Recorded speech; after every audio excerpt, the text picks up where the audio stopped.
So I think somewhere I'm in the middle of this part. The Born-Oppenheimer approximation has to do with decoupling the total molecular wave function into a part that has only to do with the electrons, but we have many electrons, of course, and a part that has to do with the nuclear vibration and rotation.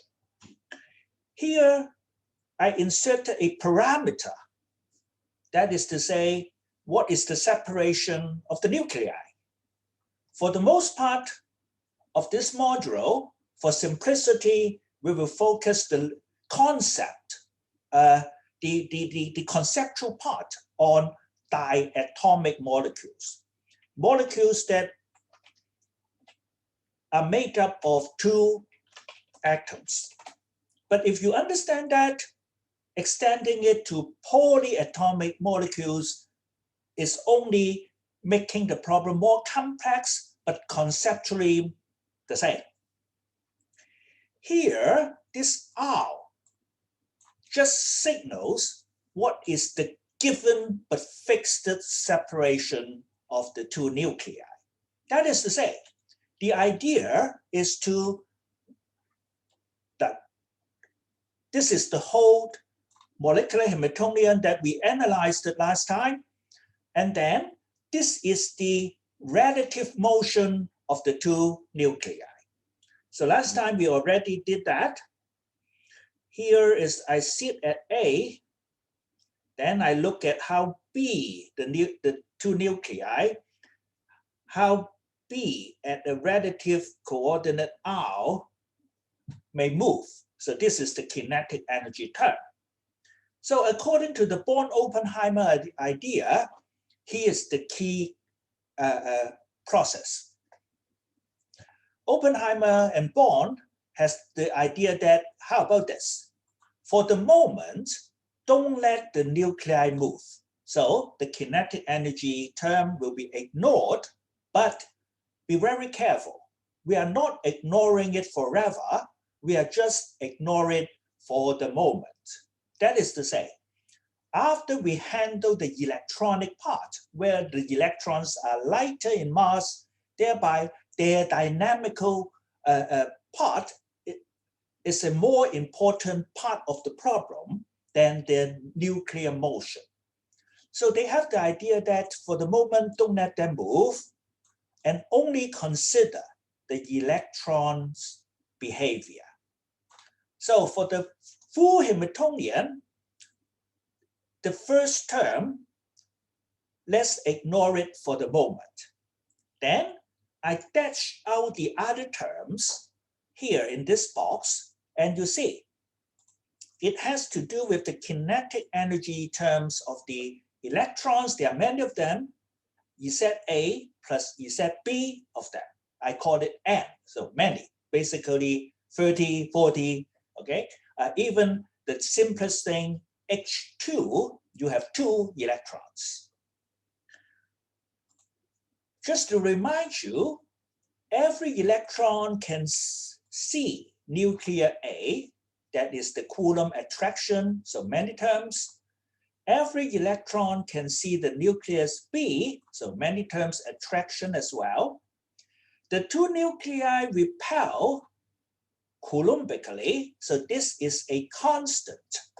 You give me a R, this is just a number, but I would like to include it in the electronic part. It's just a constant, because that will contribute to the repulsive part of the curve that we want to get for short separations.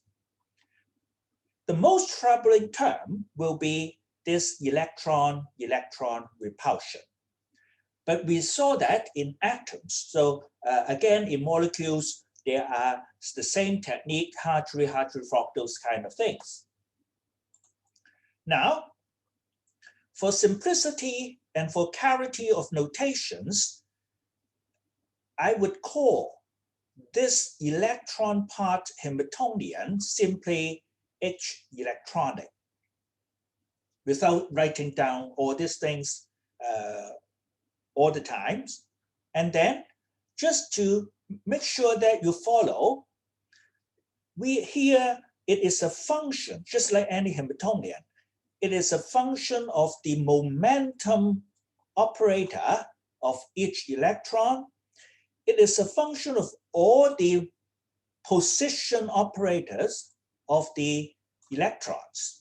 Here, again, I insert a parameter, R, just to signal that this is a problem referring to the two nuclei being separated at a fixed distance R. Okay? Because we are going to do the following game. We will do this electronic problem again and again for different fixed separations. We take this separation just as a given number. So you give me a separation, it is a problem. You give me another separation, this is another problem. So we have to solve this Schrödinger problem repeatedly for different nuclei separations. That is a key idea behind Born-Oppenheimer. So from now on, we ignore that nuclear motion kinetic energy term, but only for the moment. Many pages later, 40 pages later, we will take it back. Now, we will focus on the electronic part of the problem. That is to say, you give me a separation, R1, then I have a problem. So nuclei sit at R1. What happened to the electron's Schrödinger equation? What are the allowed energies? Okay? It is governed by this Schrödinger equation.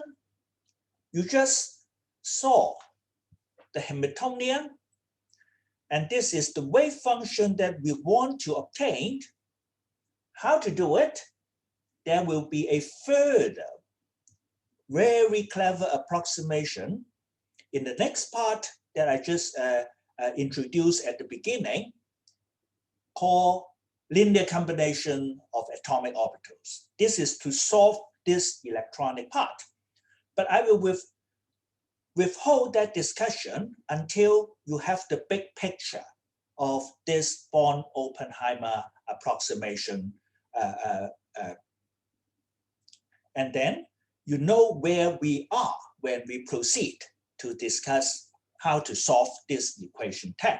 Okay, that's the strategy. So now,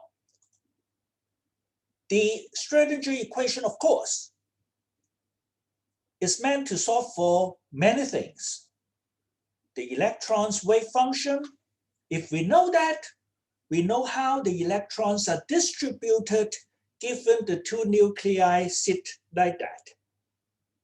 Will the electrons be more biased to one side? Will it have more probability be in the middle? Then we can look at the end result and see, oh, this looks like ionic bond, this looks like covalent bond. Okay, that is the consequence, but not the preset or predetermined idea.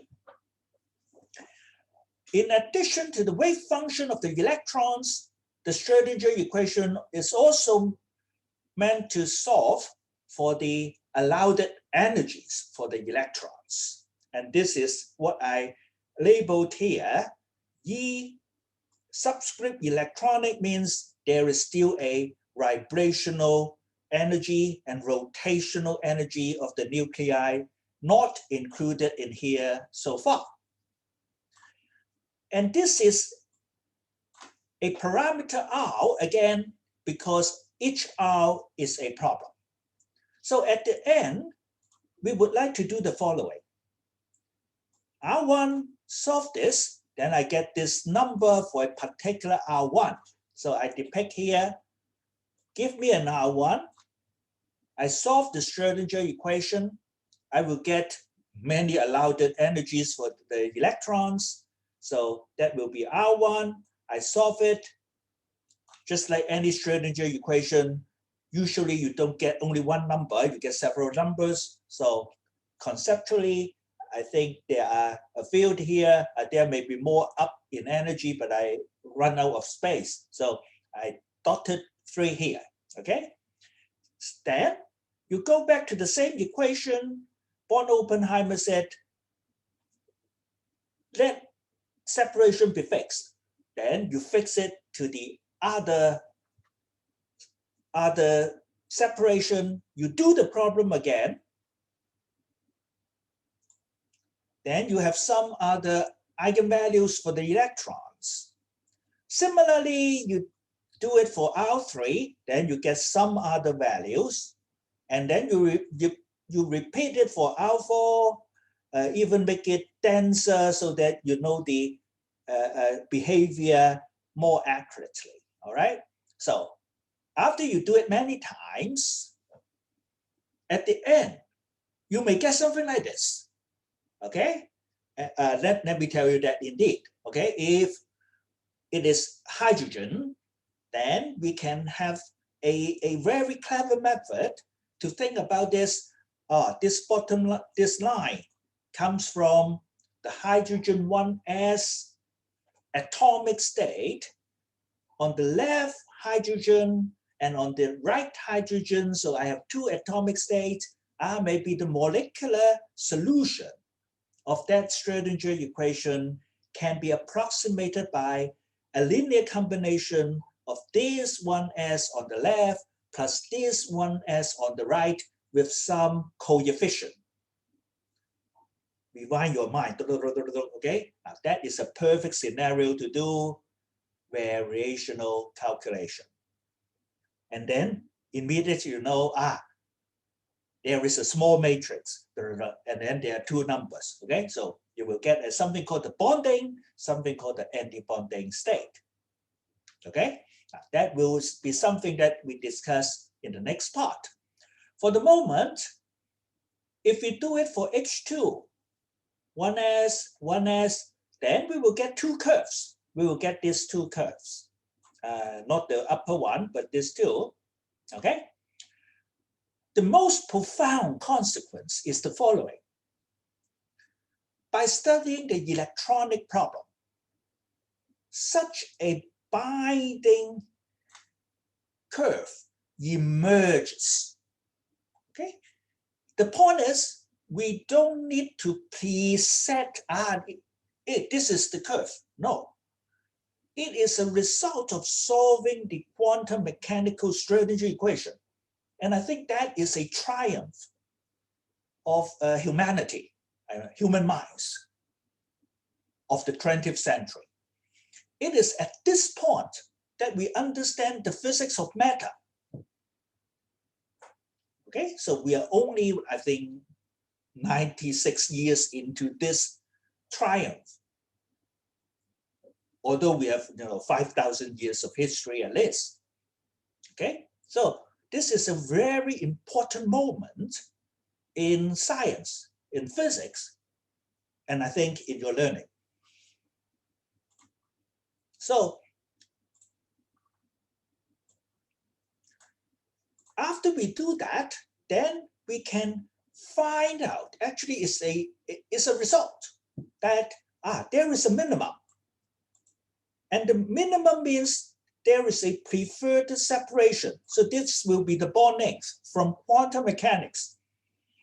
And then that much will be gained in forming this molecule relative to isolated neutral atoms. And that's very profound. That explains why things want to bind, why atoms want to bind into molecules, and why we are here. Well, we are full of molecules, okay? So this is a very profound consequence and a triumph of quantum mechanics. So the key idea I want you to get at this point is, it is the electrons that provide this binding profile, this potential energy profile. Okay, now just recap what we tried. We tried many different separations for the reason the electrons are much lighter. So for the electrons viewpoint, they move around many times. The separation just like fixed to them. Okay, even if you include the very slow motion, this is in the infrared, so very slow motion of the vibration of the nuclei. So Born Oppenheimer has the idea that, how about this? For the electron purpose, they see fixed separation, but they don't know where to fix it. Let's try different values. For different values, the electron will respond differently, distribute differently, the energy will be different. Therefore, by trying different separations, they can identify that, oh, the electrons set a preferred separations for the nuclei. Okay, now take this idea in your mind. Okay, if you have younger brother, sister at home, try to explain it to them. Now, I'm going to explain why there are molecules, why things bind. Okay, now this is highly non-trivial, really. Okay, the electrons set up the profile of the energy so that now the two nuclei, you better sit at this particular separation. If you do that, the whole system will have a lower energy. Everything will be nice and stable. Okay, that is the point. And it is after this, I mean, after solving the electronic problem, then we go back and bring the vibrational, the kinetic energy term of the Hamiltonian come back. Okay, after we solve the electronic part, we go back and worry about this term. By that, we mean the following. The nuclei is not, quietly sitting right at this preferred separation, because we still have that kinetic energy term in the original Hamiltonian. Thereby, when we take this term out and consider it, that is the part 2 of the Born-Oppenheimer approximation. But the picture is now very clear. After you do the electron part, you see a minimum. Therefore, it looks like a parabola. Okay? And therefore, you started to feel there should be some vibrational motion. Harmonic oscillator, do you see? Okay? But it is a three-dimensional problem, right? You have two molecules joined by a bond now, okay? The electrons are responsible for this bond. In addition to vibration, there are rotational motion, okay? So, follow me in concept. We will do that much later, but this is the big picture. You get it once and for all in your life. You know, you understand why things form. Now, it is a three-dimensional diatomic molecule. Thereby, it is something like two balls and a spring that I draw as a rod. Okay. Now, this could vibrate. And this could also rotate because it is 3D problem. Okay. Now, you need two angles to specify the orientation. That is to say, when the molecule rotates, you are changing this two angle, either theta or phi. All right. Okay. Technically, in mechanics, you call that rotation occupies 2 degrees of freedom, okay, in this three-dimensional problem. The remaining one will be the radial direction, that is the vibration. because in the radial direction, it is a parabola, at least near the minimum, okay? So let me give you the picture, the big picture. For the radial direction part, okay, it is like vibration near, well, you know this hot pot stuff, right? So near the bottom here, you have a 有條坑啊, okay? There's something, there's a deep inside there. So in the radial direction, you will see something like a harmonic oscillator, although if you go farther away, it is not exactly an harmonic oscillator. If you go farther away, there are some new effects called anharmonic effect, okay? Meaning away from harmonic, okay? Anharmonic effect. Nonetheless, if we don't care about them, we work close to the minimum, you know, Taylor expansion is minimum, the linear term vanishes, the first non-vanishing term will be parabolic, okay? So this is parabolic, square, quadratic, and you even know what does it mean by the spring or the spring constant. The spring constant of the bond is the second derivative of this thing, the curvature, okay, basically. So this is the spring, and that represents how strong the bond is, because quadratic could be like that, like that, like that, okay? Still quadratic, okay? The K will signify whether it is very steep or more shallow. So it's very easy to visualize. Of course, this is a 2D version of the real 3D problem. You need a 3D hot pot. You have to think about how to draw it, okay? Nonetheless, the problem can be solved without any effort, provided that your earlier quantum mechanics was learned correctly, okay?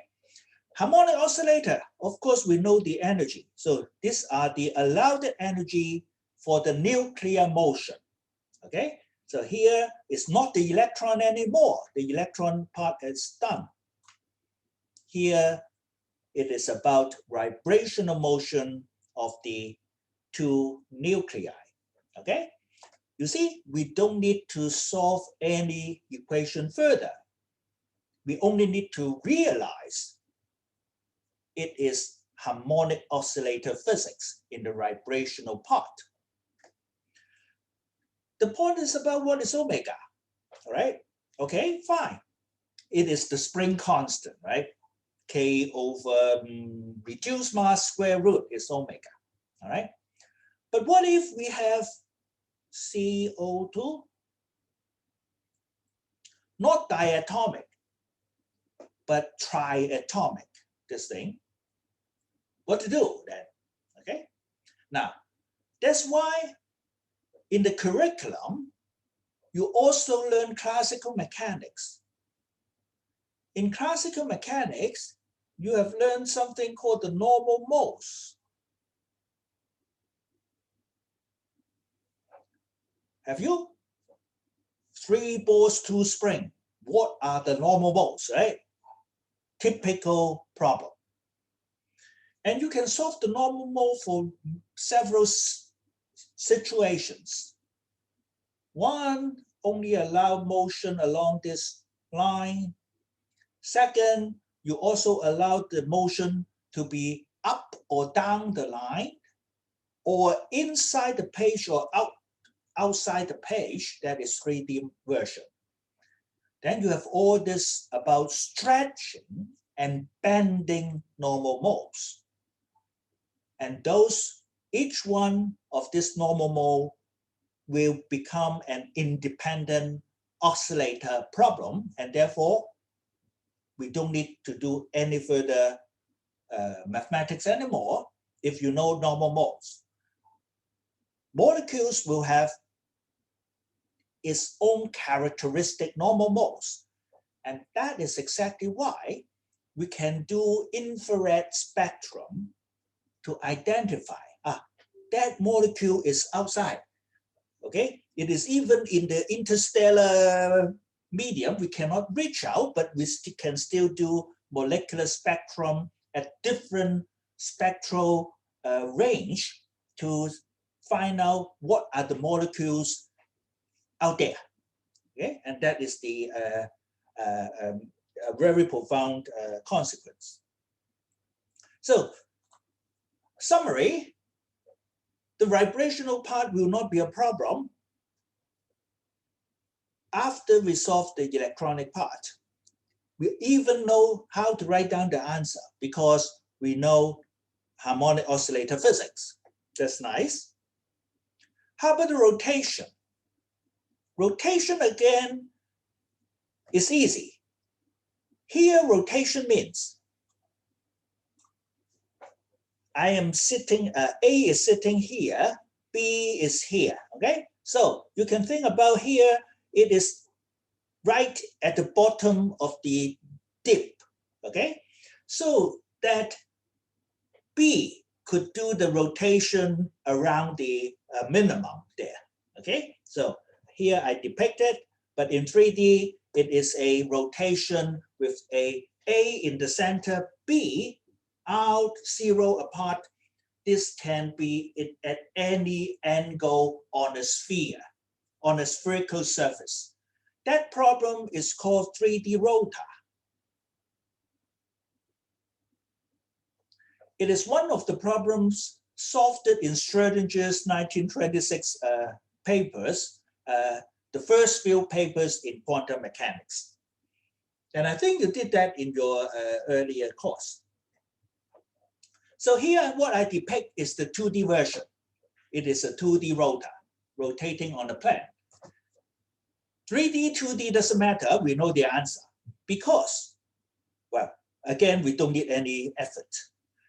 We know that from classical mechanics, the allowed energies, rotational kinetic energies are angular momentum squared divided by twice of the moment of inertia. This is year 1. I taught it last term. Okay, so the moment of inertia is m r0 square, where m is the reduced mass now. And then we have this angular momentum, orbital angular momentum square. When we go quantum mechanics, all we need to do is to recall that L square eigenvalues are L times L plus 1 h bar squared, then done. Okay, now of course you can write down the Schrödinger equation and do it, but here we don't even need to do it. You know the classical result, you go quantum, that's it. Okay, of course there are steps in the middle, right? This is the classical Hamiltonian, you go quantum, you put in a head there to turn it into a operator, you look for the eigenstate of this L square operator. Of course, we know it is phi Lm theta phi, and then we have this answer. Okay, so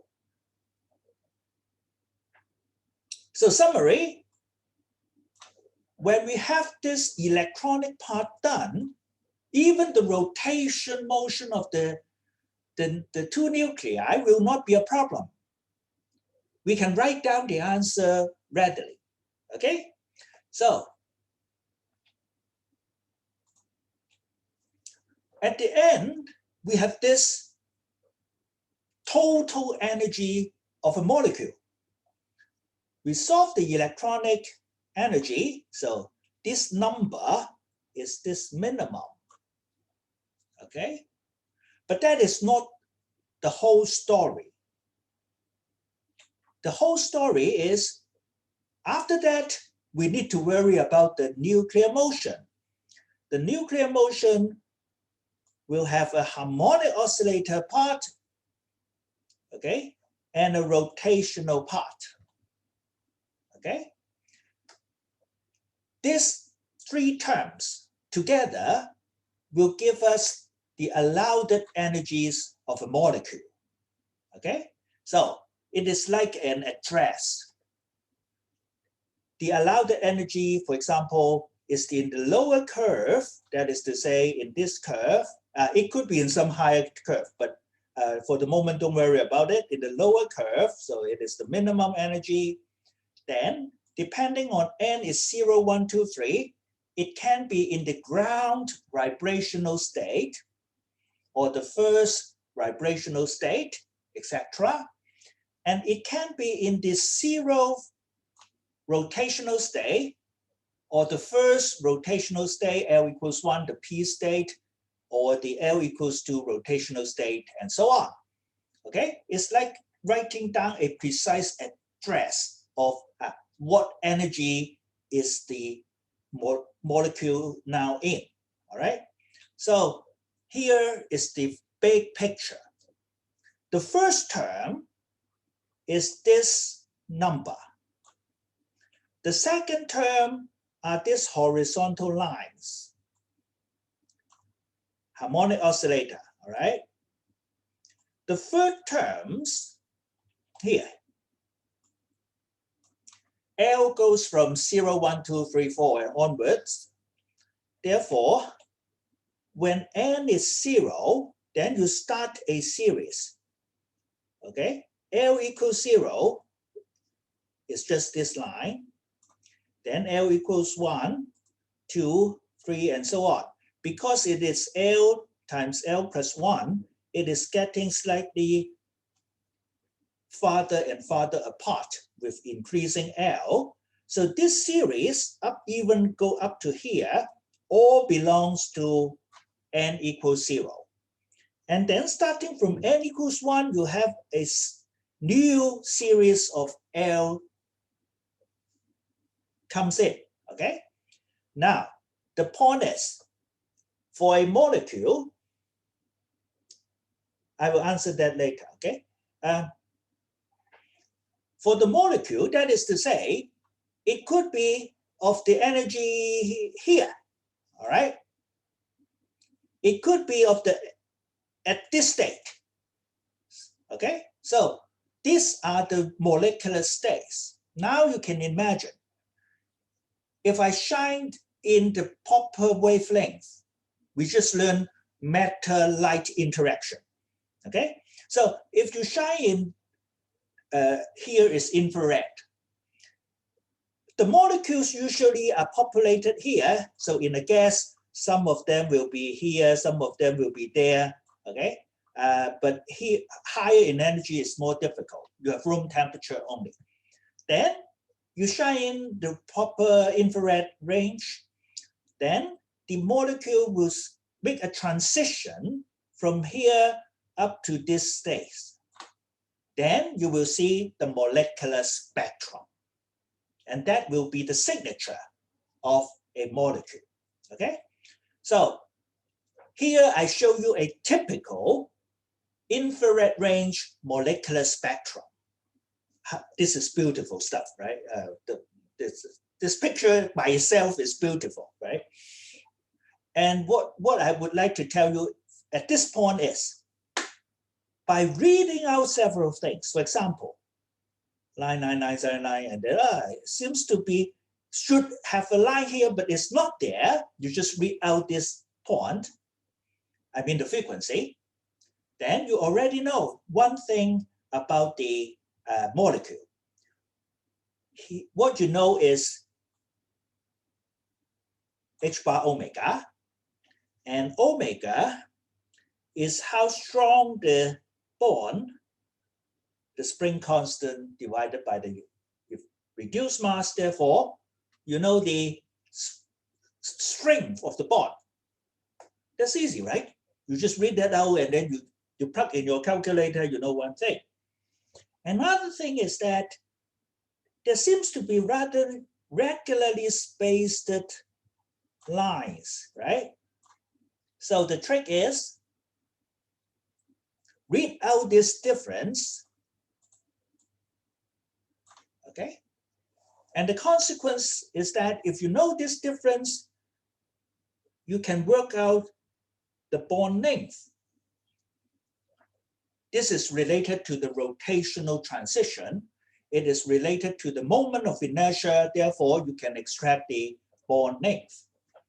Actually, for more advanced analysis, you also see an envelope here. You see? Okay, there's some very beautiful shape. That is related to the temperature of your gas of molecule. Now, that is a statistical physics. That has to do with, before you excite it, how do the molecules distribute themselves among this rotational state? Will that be more here, fewer there? And that will reflect on this intensity in the spectrum. Okay, so you see, molecules problem is complicated. But if we relax a little bit, don't take it too seriously, we are willing to make approximations, but beautiful ones, then we can understand a lot of it, much physics of it, and extract useful information about the molecules. The bond length, that is R0, the bond strength, which is the bond, the spring constant, okay, and even the temperature that you are doing the experiment. That is something quite profound, I would say, okay? So this ends the big picture, all right? So let me see what is the question. The vibrational part is independent of R. Why will we still care much about it? Constant shift in I don't follow the question. If the vibrational part is independent of R. I would say it is not completely independent of R, okay? Now, remember, we have this, okay? Therefore, we look at this minimum. Do you follow me? Okay, and if we want to know the curvature here, we actually need to do the following.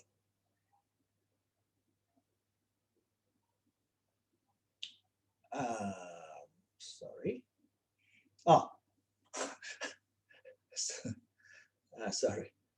I want to erase only one thing, but now, if we want the curvature here, actually we need to do the following derivative.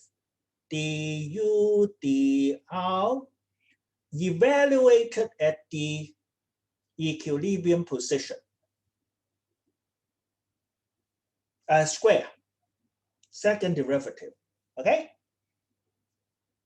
Because that is the Taylor expression second order term, okay? That is to multiply into R minus R0 square. Do you follow me? Okay, so therefore, the equilibrium separation actually comes in to give you the spring constant.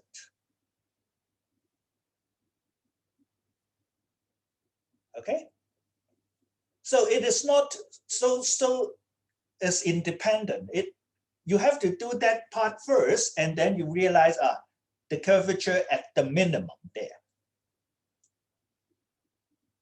Is that your question? I don't quite get your question, but okay. Now, but before we stop this, end this part and then go into the detail of one further approximation to solve for the electron part. One final remark is as follows.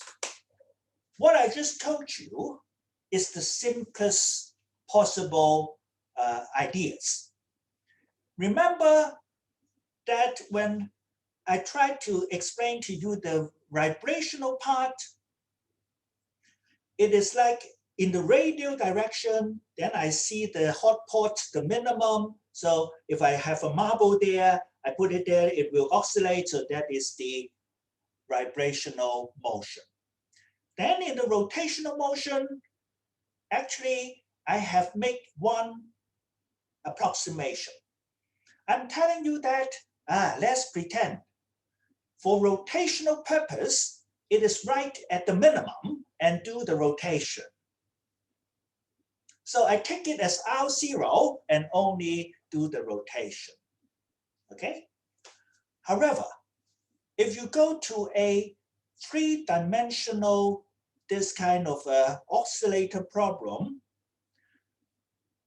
from the Schrödinger equation, you realize that the rotational motion actually is coupled with the vibrational motion.